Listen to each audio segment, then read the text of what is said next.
Assalamu alaikum everyone, welcome back to the channel Unani Medicos. So this is the third lecture of chapter Akhlaq and today's topic is Khilte Safra or bile. So this lecture is totally based upon the syllabus of NCSM. So let's see what is Khilte Safra. Khilte Safra means bile. तो खिलते सफ़रा खून की एक खिल्त होती है जिसको खून का झाग या रगो कहा जाता है और इसका रंग जर्द होता है और इसका वज़न हल्का होता है और इसके मज़े में तलखी पाई जाती है। तो खिलते सफ़रा को हम बाइल से कंपेयर करते हैं मॉडर्न साइंस में और इसको क्या माना जाता है कि जो इसका वज़न होता है वेट में ये खून से हल्का होता है और ये बहुत इसके जो मिजाज होता है उसमें तेज़ी पाई जाती है। तो इसकी पैदाइश जिगर यानी कि लिवर में होती है और इसका क़िवाम रकीक होता है। तो इसका क़िवाम ब्लड से पतला होता है। इसका मिजाज हार याबिस होता है और ये दो हिस्सों में तकसीम होती है। यानी जब लिवर के अंदर खिलते सफ़रा बनता है तो वो दो हिस्सों में तकसीम हो जाता है। पहला हिस्सा जो होता है वो खून के साथ मखलूत होकर यानी खून के साथ मिलकर सर्कुलेशन में शामिल हो जाता है और जो दूसरा हिस्सा होता है वो हमारे गॉल ब्लैडर में स्टोर हो जाता है यानी मरारा में स्टोर हो जाता है और जो हिस्सा खून में शामिल हो जाता है वो आज़ा के तगज़िया में मदद करता है यानी पूरी बॉडी को न्यूट्रिशन प्रोवाइड करने में हेल्प करता है और जो हमारे मरारे में जमा हो जाता है वो अमा की तरफ यानी इंटेस्टाइन की तरफ जाता है, उसको जहीरा कहते हैं। और इसी खिलते सफ़रा में जब किसी तरीके का कोई तगय्युर पैदा हो जाता है या कोई दूसरी शय शामिल हो जाती है तो उसको गैर तबई सफ़रा कहते हैं। यानी इसके मिजाज, क़िवाम, रंग या बू में अगर किसी तरीके की कोई चेंज आ जाता है, की कोई भी प्रॉपर्टी चेंज हो जाती है तो हम उसे गैर तबई सफ़रा कहते हैं। तो खिलते सफ़रा क्या हो गया, ये हमारी बॉडी का तीसरा खिल्त है जिसको हम बाइल भी कहते हैं। अब सफ़रा के मुनाफे क्या होते हैं, तो सफ़रा के पहला मुनाफे तो सारी खिल्त का होता है कि वो बॉडी को न्यूट्रिशन प्रोवाइड करता है यानी बदन का तगज़िया करता है और बदन को बदल मा तहल्लुल फराहम करता है। यानी जिसमें भी जब कोई भी टिश्यू या कोई भी सेल डैमेज हो जाती है तो उसको रिप्लेनिश करता है, उसको हम क्या कहते हैं, बदल मा तहल्लुल फराहम करना। फिर इसका दूसरा फंक्शन होता है कि खून के क़िवाम को रकीक करता है ताकि वो तंग रास्ते से नफूज कर सके। तो जो खून का क़िवाम है उसको ये डाइल्यूट करता है ताकि वो जो हमारी माइन्यूट वेसल्स होती हैं उसमें से पास कर सके। ये क्या करता है, मिजाज में हुद्दत और तेज़ी पैदा करता है। जैसे कि मिजाज के चैप्टर में मैं आपको पढ़ा चुकी हूँ कि जो सफ़रावी मिजाज के लोग होते हैं उनके सारी हरकतों में बहुत तेज़ी होती है, हिद्दत होती है। तो ये बदन के अंदर क्या करता है, हुद्दत और तेज़ी पैदा करता है।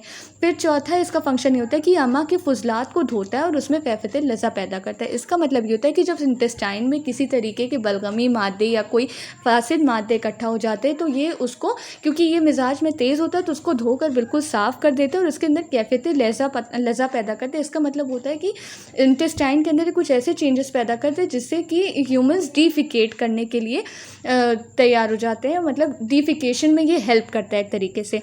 हलाकत दीदान अमा, तो क्योंकि बहुत तेज़ मिजाज का होता है तो अगर इंटेस्टाइनल वॉर्म्स हो जाते हैं तो उसको ख़त्म करता है, अगर किसी तरीके का इन्फेक्शन हो जाता है तो उसको दूर करता है, तो इसे माने अफूनत भी होता है। अब जो बाइल होता है वो स्पेशली आप जानते हैं कि इमल्सिफिकेशन ऑफ फैट्स में हेल्प करता है यानी ये फैट्स के डाइजेशन और एब्जॉर्प्शन में हेल्प करता है। तो इसीलिए इसका सिक्स्थ फेल जो होता है वो ये होता है कि ये हज़म में मदद करता है और मुख्तलिफ मादों के इंजज़ाब और इखराज में मदद करता है। यानी ये पहले फैट्स को डाइजेस्ट कराता है, उसको एब्जॉर्ब कराता है, फिर जो मेटाबॉलिज्म के बाद जो इसका वेस्ट प्रोडक्ट बनता है उसको दूर करने में सफ़रा मदद करता है। तो ये सफ़रा के सारे फंक्शंस हो गए हैं जो कि बहुत इंपॉर्टेंट है, आपको याद होने चाहिए। अब इसके बाद हम देखते हैं सफ़रा गैर तबई क्या होता है। तो सफ़रा गैर तबई चार तरीके का होता है यानी सफ़रा मिर्रा, सफ़रा मुहैया, सफ़रा मोतरिका और सफ़रा कुरासी जुंजारी। तो सफ़रा मिर्रा क्या होता है, जिसमें पानी के मानंद रकीक रुतूबत शामिल हो जाती है यानी बलगम रकीक शामिल हो जाता है, उसे हम सफ़रा मिर्रा कहते हैं। दूसरा होता है सफ़रा मुहैया, तो वो सफ़रा जिसमें गलीज़ रुतूबत यानी बलगम गलीज़ शामिल हो जाता है उसको हम सफ़रा मुहैया कहते हैं। इसके बाद आता है सफ़रा मोतरिका। तो सफ़रा मोतरिका वो होता है जिससे हुद्दत और सोजिश बढ़ जाती है, जिसमें एहतराक पैदा होता है यानी जिसमें गर्मी पैदा होती है, गर्मी की वजह से जो सफ़रा जल जाता है जिसकी वजह से बदन में हिद्दत और सोजिश बढ़ जाती है, उसे हम क्या कहते हैं, सफ़रा मोतरिका।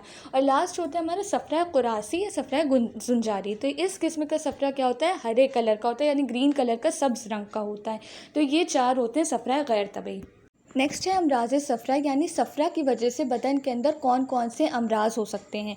तो पहला होता है यरकान अस्फर, यानी कि बिलियरी जॉन्डिस। तो जो हमारा सबसे इम्पॉर्टेंट डिजीज़ है बाइल से रिलेटेड वो जॉन्डिस होती है, कि अगर खून में हमरातुल सफ़रा यानी जो बाइल पिगमेंट है वो बढ़ जाता है तो कौन सी डिजीज़ हो जाती है, जॉन्डिस हो जाती है। और जॉन्डिस को हम क्या कहते हैं, यरकान कहते हैं। दूसरा होता है हिस्सातुल मरारा। हिस्सात का मतलब होता है स्टोन और मरारा का मतलब होता है गॉल ब्लैडर, यानी हमारी बॉडी के अंदर जब गॉल स्टोन्स पड़ते हैं तो वो भी कहीं ना कहीं सफ़रा की कमी या ज़्यादती से रिलेटेड होता है, जिसमें सफ़रा की क्या होती है, कैफियत में खलल पैदा हो जाते हैं। इसी वजह से जो बदन होता है उसके अंदर हिस्सातुल मरारा पैदा हो सकता है, यानी गॉल स्टोन्स पैदा हो सकते हैं, पथरी पैदा हो सकती है।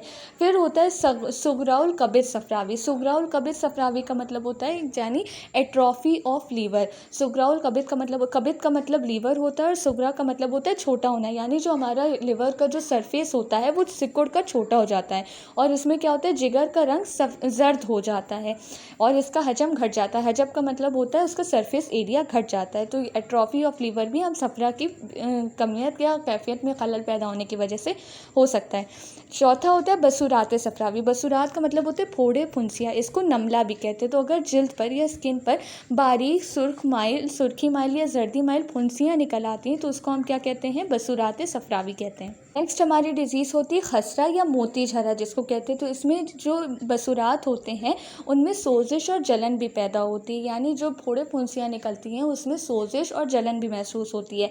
अगर उसमें सोजिश और जलन नहीं होगी तो वो नमला कहलाएंगे, और अगर उसमें सोजिश और जलन मौजूद होती है तो उसको खसरा कहते हैं। इसके अलावा सफ़रा की ज़्यादती की वजह से सफ़रावी क्या हो सकता है, यानी वॉमिटिंग जिसमें कि बाइल पिगमेंट्स रिलीज़ होते हैं।